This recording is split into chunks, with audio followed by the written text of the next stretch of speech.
Hello বন্ধুরা, আজকে আমরা শিখব 7 দিনের নাম বাংলা ও ইংরেজিতে। চলো তাহলে শুরু করি।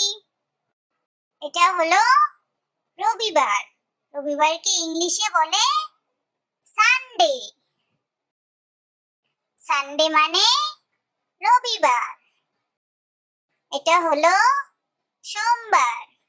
সোমবারকে ইংলিশে বলে মানডে। মানডে মানে সোমবার। এটা হলো মঙ্গলবার। মঙ্গলবারকে ইংলিশে বলে টিউসডে।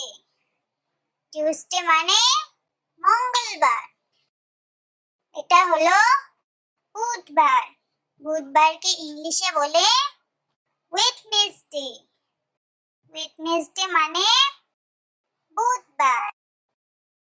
এটা হলো বৃহস্পতিবার। বৃহস্পতিবারকে ইংলিশে বলে থার্সডে। থার্সডে মানে বৃহস্পতিবার। এটা হলো শুক্রবার। শুক্রবারকে ইংলিশে বলে ফ্রাইডে। ফ্রাইডে মানে শুক্রবার। এটা হলো শনিবার। শনিবারকে ইংলিশে বলে স্যাটারডে। স্যাটারডে মানে শনিবার। Thanks for watching. ভিডিওটি ভালো লাগলে লাইক করো আর চ্যানেলটি সাবস্ক্রাইব করো পরবর্তী ভিডিও সবার আগে দেখার জন্য। Bye bye.